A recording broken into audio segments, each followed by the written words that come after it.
بەحرین گەلێکی شیعە و پادشایەکی سوننە، وڵاتێکی بچووک و کێشەیەکی گەورە، خەڵکێکی شیعە و پاشایەکی سوننە، مەنامە پایتەختی بچووکترین وڵات لە ناو مەزنترین کێشەدا.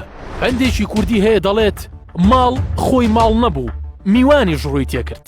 بەحرین دەرگیر بوو بەدەیان کێشەی ناوخۆی، دەستێوەردانی دەرەکیشی هاتە سەر. بەواتایەکی تر ئەو میوانەش ڕووی تێکرد. شارەزایانی ئابووری دەڵێن چەندە گرنگە هەڵکەوتی جوگرافیەکەت کەوت بێتە شوێنێکی دەوڵەمەند، هێندەش گرنگە هاوسەی وڵاتانێکی بێکێشە و نا ئایدۆلۆجی بیت. وڵاتی بەحرین بەهۆی گرنگی هەڵکەوتە جوگرافیەکەی هەر لە کۆنەوە هەوڵی داگیرکردنی دراوە. ئەو ناوچە بە فەرمانڕەوایەتی هەرێکە لە عەباسیەکان، پورتوگالیەکان، سەفەویەکان و بەریتانیەکان تێپەڕیوە. دوای 181 ساڵ لە داگیرکردن، خێزانی ئالخەلیفە کە لقێکن لە هۆزی عەتوب توانیان بەحرین بخەنە ژێر کۆنترۆڵی خۆیانەوە. لە ساڵی 1983ەوە بەردەوامن لە فەرمانڕەوایەتی.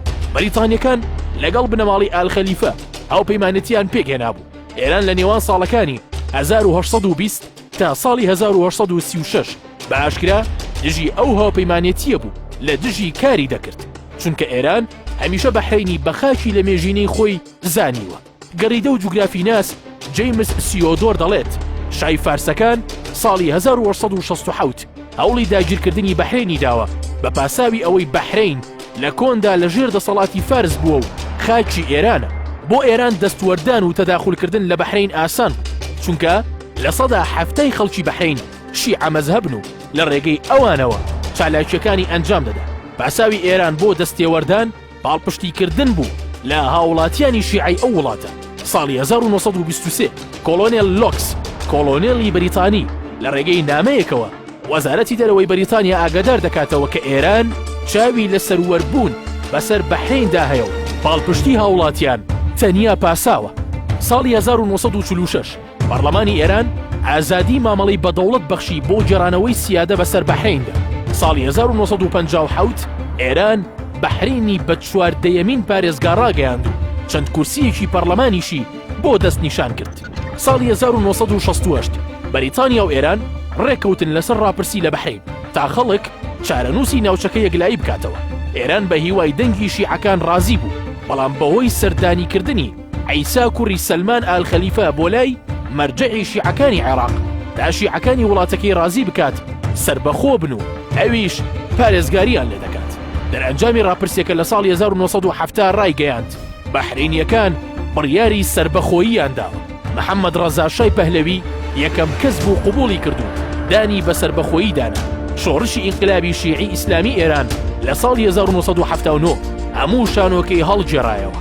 لە تەواوی ئەو وڵاتانەی شیعەبوونی هەبوو ئێران دەستوەردانی کرد، لەوانە عێراق، لوبنان، یەمەن، سعودیە و بەحرین و تا ئەمڕۆژ بەردەوامە.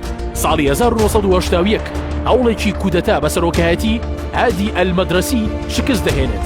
بەحرین ئێران تۆمەتبار دەکات. ساڵی 1994 تا سەرەتاکانی ساڵی 2000 بۆی دروستبوونی حیزبوڵڵای بەحرینی چەشنی حیزبوڵڵای لوبنان بە شێوەیەکی زۆر ڕوو لە بەحرین دەکات. شارەزایانی بواری سیاست دەڵێن بارودۆخی بەحرین بەسراوەتەوە بە سەرۆکایەتی ئێرانەوە. سبب این جمله را عرض بکنم حکام بحرین ادعا کردند که ایران در قضایای بحرین دخالت میکنه. این دروغه. نه، ما دخالت نمیکنیم.